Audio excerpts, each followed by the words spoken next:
You know, a lot of times when tragic events happen in this country, a lot of what I'll always see is people saying, oh, well, that's not us. That's not all of us. Don't group us in with it. That's fine, and I totally get that. But what I never see is the second half where you condemn these people or call them out. You want to stop being associated with them. Yeah, clean a little house then, okay? And that's what I'm going to do right now. I condemn this man. I condemn his acts. If you're a right-winger out there or a white guy out there and you're thinking about committing an act like this, well, to quote blood for blood, you ain't my kind of white, all right? I condemn you and I excommunicate you from our community. And look at these poor families. I think the victim counts up to 20 victims and so many more people just shot. And it's just, horrible. Why would you bring such horrible sadness upon this world? And for the families, I just want to say I'm so sorry that you had to go through this. And I hope this video helps in some way to at least understand how this happened so we can understand how to make sure it never happens again. Now, first things first, I want to look for inconsistencies. So one that jumps out at me is if you look at this security cam, it appears that he's wearing cargo pants, whereas in this arrest photo, he's clearly not. Now, next thing I noticed was that early on eyewitness accounts stated that there were multiple shooters, yet police say that there was only one. So if you're in that area, please be careful. These people could have gotten it wrong, of course, but just in case they didn't. Now, here's a mother stating she saw 3 or 4 shooters, so it's very possible that this shooter wasn't alone. But for now, he's the only name we have, so let's see what we could find on him. Now, he went to Plano High School, according to this IG account, which follows me, whom was already a shady page that had been on my radar because a few months back I started seeing these leftist posts on Instagram, which was weird to me because I don't follow any pages like that. And one of the good things I like about Instagram is you really only see what you're following. But I went to his account, and sure enough, I was following him, and so were a whole bunch of other right-wing pages. There's significantly less now, but at the time, there was a lot. So at one point, this page must have been pretending to be right-wing or something. I guess maybe sort of like a honeypot, get us all to follow it, and then just erase everything, start posting left-wing propaganda, maybe snag a few people away. I don't know. But when I went to this page initially, it only had a few posts, and they were all, quote, progressive, so there's no reason I would have been following this person. And they do this, they get people on the left to catfish people on the right all the time. That's what I believe Fox News is for the most part, excluding a few people who are obviously good patriots. But that happens. So to me, that's shady connection number one, that this shady Instagram page that clearly I would have never followed, that somehow is following this radical left-wing page, is saying that they went to high school with this person. Number two is that his father was a therapist whose YouTube was immediately deleted, but thankfully some admins saved a few of his videos. Now let's look at a few things he had to say. Many years ago, not that many, 7 years ago, I was a drug addict and alcoholic, and I was eking out a life upstairs alone in my old house and was handed divorce papers. And at that point in time, I was out on my own and I was completely lost. And I was still addicted to several drugs. So about 3 days later, I lost my job. So then I was without my kiddos, which I love dearly, 4 of them, and I was without any means of income. So I hit my 401k and started to find out who I was. Self-acceptance is the core almost of all neurosis, in my opinion. So I set out on a mission to find who I was. I had no idea who I was. Within 3 weeks, I had tapered off all medications. It was Zoloft, Adderall, and Xanax. So, all the emotions that I've been numbing since I was 15 years old. So that is 40 years of emotions. So the father was a lifetime 40 years of being on psych meds. He was a therapist, as it says here, that he was a former director of dual diagnosis at a psychiatric hospital. So these all raise alarms to me because of the link of so many mass shooters and psych meds, which we were warned about by Bill Cooper all the way back in 1991 in his book Behold the Pale Horse, where he stated that the secret government would be using drugs and hypnosis on mental patients in a process called Orion as a way to get them to conduct mass shootings. He says that this was being done to inflame the anti-gun lobby, which is the one response that we always see right after these things. Even that Instagram page had an anti-gun post ready to drop immediately after this event, which in an emotional state, banning guns might seem like the right answer, exactly what they're counting on. But it's illogical. I mean, for starters, criminals have historically never had any trouble obtaining anything and everything they want in this country as long as they got the money. So it would not stop evil people from getting guns. It would, however, disarm the entire country, which would be devastating. Now, this shooting, unfortunately, was not stopped by an armed citizen. However, there have been many in the past that were, and you just don't hear about them because the news never reports on them. It doesn't fit the primary objective, which is to disarm America at all costs. And again, that would be a disaster. Maybe not right away, but eventually the government would be able to do anything they wanted. Now, they already do that to a degree, but this would allow for a much more nefarious level of that. And again, it would be a decade or two down the line. Just enough time to lull the public into a sense that, oh, this was a good idea to ban guns. Just like how in the 90s during the Clinton administration, when DIFAS grew out of nowhere to be much more powerful than they ever were, and all of a sudden hitting your kids became a much bigger taboo, and if you did, you risked having your kid taken away. So now parents rarely discipline their kids like that. Now, when I was growing up, when you got out of line, you got a beating. And I would say, okay, mental note, don't curse in front of mom again, or mental note, don't steal batteries from Caldor. And kids were much more kept in line. Now, for me, it'd be long times where we wouldn't get hit. It was only when we were out of line, and it worked. And obviously, parents would go overboard, and that's why it was an easy sell. But for 10 plus years, it seemed like a good thing, and there was still some holdover from the days of kids getting hit. But now, look, kids are way more out of control than they ever were, and you can't do nothing. Parents can't hit them, people in the neighborhood can't yell at them, or else the parents get mad. It's just an entire generation of kids unchecked. And what's the answer? Here, put him on these psych meds. Here, put your vibrant, lively kid who probably could just use a quick kick in the ass, Ritalin, and turn him into a zombie ready for reprogramming. Yeah, that's the answer. So anyway, back to the shooter's father, who we now know was a therapist. Here's another interesting connection from that video. I had a group of healers that were trained by John of God in Brazil who came through wanting to rent my space. I rented the space to them and helped them unload their van. We unloaded these large containers with something very heavy in them. I brought them all in and helping them unpack them, and they were crystal bowls. Big deal, because with the crystal bowls, as you probably already know, will know very shortly, that changed the whole course of my therapy. I had a group of healers that were trained by John of God in Brazil. Well, would you look at that? So he learned from people who had studied under faith healer John of God. John of God is the faith healer who was just arrested for rape and abuse of nearly 600 women, who had ties to Hollywood with Oprah and Marina Abramovic. Oprah, who ties to Harvey, being a great friends with Harvey Weinstein, and on and on. Stuff all connects to each other. And one of the things John of God is also in trouble for is that he locked up women and used them as a baby farm. He'd impregnate them and then ship the babies over to Europe for 40,000 euros. Which is interesting, since it was just revealed that Epstein said he, quote, hoped to see the human race with his DNA by impregnating women at his New Mexico ranch. Now, was this simply just a way of him explaining a similar situation? So anyway, here's a guy whose father has a connection to the same dark world that keeps coming up over and over, who had a lifetime of using psych meds, so he understood those, who was a therapist, so he understood the human mind. Now listen to the way he talks about children blindly downloading ideas, as he's breaking down basically child programming in an almost mechanical system. So I want to provide you with resources to help you completely accept yourself for who you are. The bottom line is there's not enough self-acceptance. You're constantly fighting to be somebody else that you're not.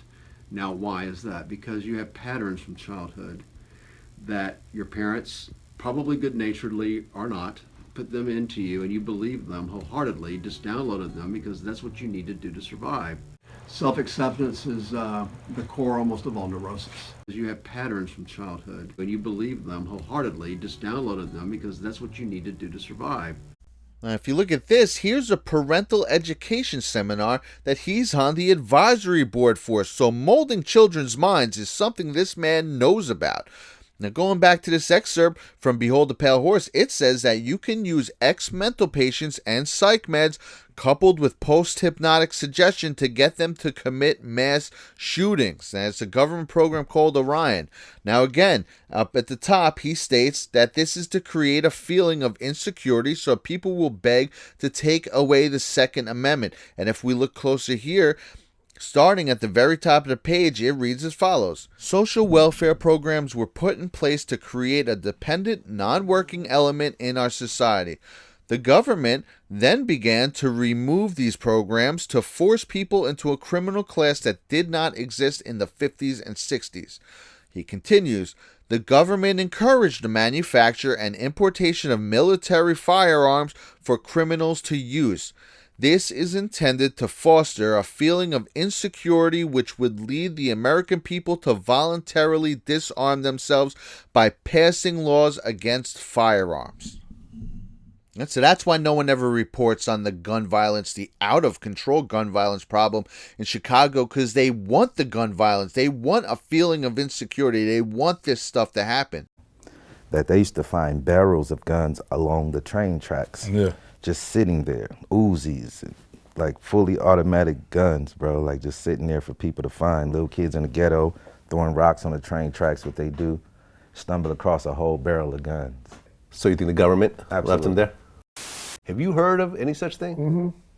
In Long Beach? Not Long Beach, but Watts, Compton. Yeah, they bring a train out there just full of guns, you know, and just have and at it. people just hit the train, and you know, next thing you know, you'll hear some hood somewhere, you know, selling, you know, new nines for 300. You know what I'm saying? Or they got AKs over here for 700, and you know, just like, yeah, it was always mysterious crates of weapons popping up throughout the ghetto. He said when I got there, I seen like a little cardboard box with a triangle on it. He said I opened it, and no lie, I swear on my mother, he said this. He seen 4 Glocks in there with 30 round clips and 2 big boxes of ammo just sitting in the cardboard box. Carlos pulls up walking. He's like, what the hell's that? Mike's like, yeah, you won't believe what I found. He lifts up the box, the lid of the box, 4 Glocks, 30 round clips. The clips, the magazines ain't even in them, they're outside the gun. The bullets, 2 big boxes of bullets, he says. I'm like, wow. So I guess Carlos is like, damn. Mike's like, yo, what should we do? Is keep these? Should we turn these in? He's like, fuck that, we ain't turning these in. Carlos said, you heard about the guys that turned in the guns a couple months ago? And this is true. Some guys from Chicago found a crate of guns by the train, and they go and turn them in, and the cops try to put the guns on them, and freaking they end up leaving or whatever. They couldn't pin the guns on them. The next day, the same guy that found the guns reports that the guns were back in the same spot near the trains. Now, who else can put them back in the same spot near the trains when that guy brought it to the cops? So Carlos and my boy Mike was like, nah, fuck that. We ain't gonna bring it to the police now. The police probably put it there in the first place. This stuff been happening for the longest time. People are just starting to wake up to it now. All the OGs already know. The older people, the young OGs are just starting to wake up to it right now. Growing up in Chicago in the early 90s, the same situation was happening. I've been in Chicago where a person came into my house and knocked on the door to come and get me early in the morning, 6:30 in the morning, and said, come with me, man. It's a crate of guns in the alley. And I got up and ran out there, and sure enough, there was a crate of guns. And during that time when we in it, you're not thinking about where did the guns just come from. You know, you never think about that type of stuff, like where did the guns come from and why are they here? But now that I'm older, I can kind of tell you that it's a diabolical plot. Nothing is stopped. The guns are still there. The guns are still being placed in these different strategic communities It's a plan. It's not out in Bridgeview. It's not out in, Westmount. They're putting it in the hundreds for sure. Yeah, they putting it on 55th. They putting it in Inglewood. 6:30 in the morning while older people that's at work, you sleep. You're not outside. So, you got the streetwalkers and the people that's out, they hustling and they out all types of day. And yeah, they're the ones that's gonna run across them, and who would go and tell the police? I never went to go tell the police when we found some guns. That don't even make sense. Why would you go tell the police? So people are wondering why so much violence. Think about it. You think about this. Okay, the police are locking people up constantly in Chicago every single day. They're taking guns off the street every single day, every day. So how is it that all of these guns just keep appearing? Where are all the guns coming from? Nobody's going to the gun store buying these guns. So where are all these guns? Now, this is another part that you don't know. I was so used to having exotic guns that I thought that was the norm. You understand what I'm saying? I'm saying far as, I don't know if are you familiar with guns, but a fully automatic handgun is almost impossible to get. You know what I'm saying? A fully automatic assault rifle, that's not common. It may sound common, but that's not common. A Uzi that's fully automatic, that's not common. So I was so used to having everything in the area that I knew of was fully. It shot fully automatic, fully. So me being 17 and 18 and in my 20s, I was so naive that I believed that's how all guns was. I seen so many different exotic guns on the street running around in different areas with the guys just running around. I thought that was the norm. So now I'm an older gentleman. I'm out here, I switch my life around. I'm living right, So now I'm clearing my name up and have my record sealed. And I'm going to the gun shop and I'm going to the shooting range, shooting like I'm supposed to. And I go into gun stores and I'm asking for certain guns and they looking at me like I'm crazy. Like I made that gun up.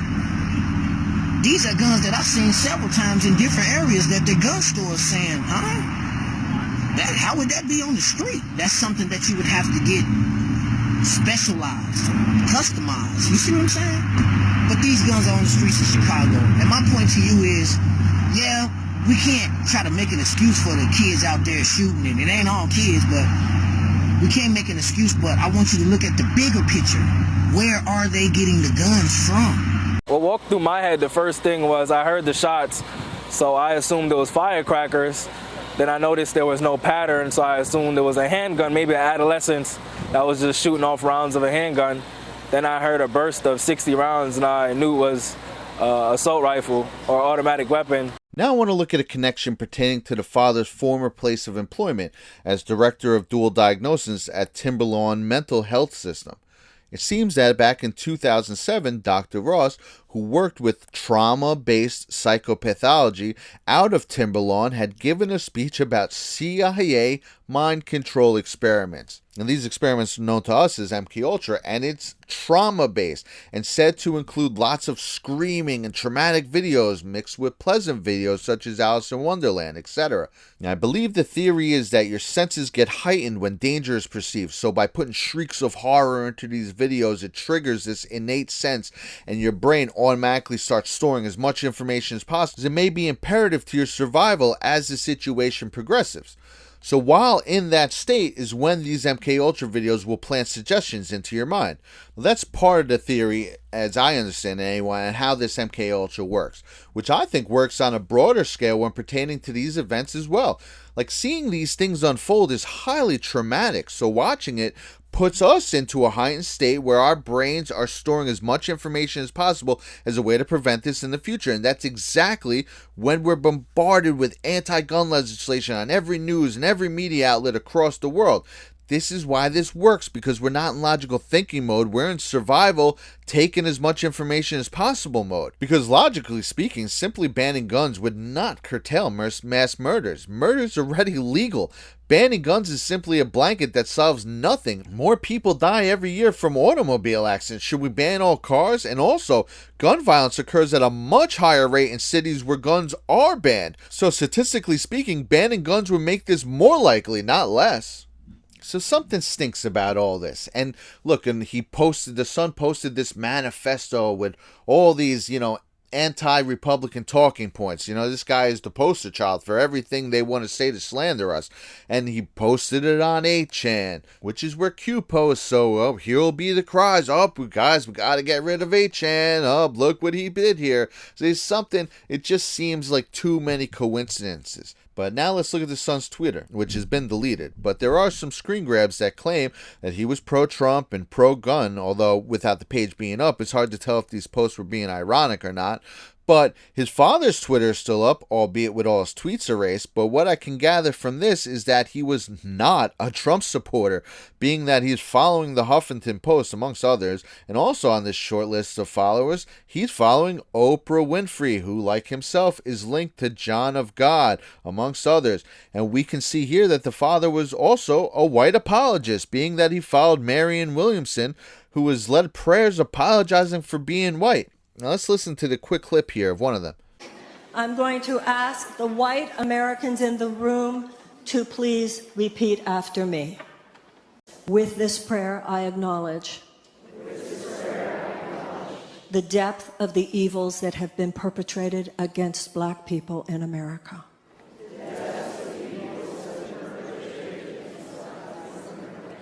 From slavery to lynchings, to white supremacist laws, to the denial of voting rights, to all the ways, both large and small, all of them evil, all of them wrong, for all the oppression and all of the injustices. I apologize. Please forgive us. Now, I don't need to go into why it's ridiculous to try and behold people simply because they have a similar shade of skin to things that happened not even this century, not last century, but a century before that, when literally none of our ancestors had anything to do with it. If anything, the only people we're related to are the people who rose up to end it. But she knows that. You think she doesn't know what she's doing right now? But these poor people don't know what she's doing right now. This serves two purposes. G. Edward Griffin warned everyone about this back in 1968 with his breakdown on how this country would be taken over by communism under the name of socialism.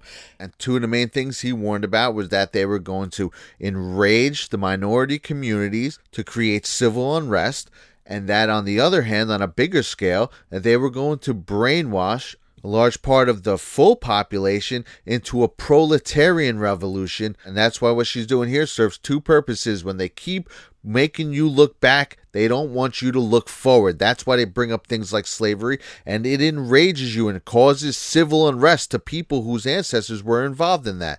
And on the other side of the coin are the people in this service who are given a guilt trip, who are being diminished, who are given a complex. And what's the purpose? Is for people to willingly walk behind the Iron Curtain. There's not more freedom with socialism. Socialism means control of people. But that's a whole nother story. I want to look at what's actually going on here. Now see that soft, soothing voice as she's repeating these things and how she's having them repeat it back as cadences. This is textbook programming. This is a form of mind control or molding people's brains. Something that we've now seen here that the shooter's father clearly knows more than a little about. Where we go one, we go all.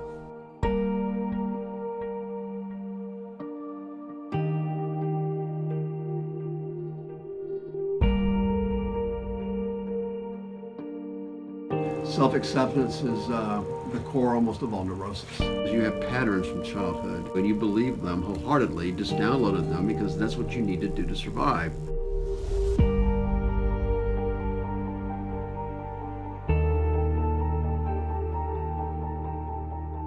had a group of healers that were trained by John of God in Brazil.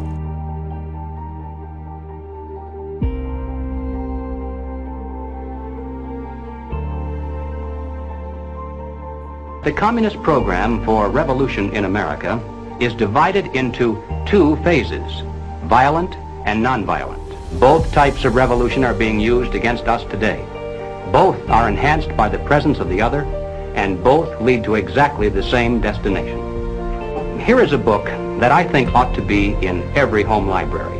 It's entitled Color, Communism, and Common Sense by Manning Johnson. He was appointed to the National Negro Commission of the Communist Party, USA. But after many years, Manning Johnson finally came to the realization that the communists weren't the least bit interested in improving the conditions of the Negro people. He discovered that instead they were merely planning to use his people, and these are his words, to use them as cannon fodder in a bloody revolution to destroy America. And when he woke up to this, he dropped out of the party and devoted the rest of his life trying to alert his fellow citizens of all races to the true nature of the Communist Party as he knew it to be from the inside. The Communist Blueprint calls also for white retaliation and violence in the black communities. It's a very important objective for the Communist Party. So far, they've only been able to involve a small percentage of our Negro people in this war of national liberation. The great majority want no part of it in any form. But the one sure way to change that is to have white vigilante groups striking into the Negro sections supposedly to seek revenge. We mustn't kid ourselves into thinking that the communists have placed their agitators only into the black communities. They're working both sides of the street. They want hatred, violence, and bloodshed between the races, and they don't care how they get it or whom they use, even children if necessary. The nonviolent phase of revolution actually is more important to the communists and more potentially dangerous to us. Now, the strategy for this phase calls for the gradual transition of our government into a communist regime, done peacefully and legally, but under the banner of socialism.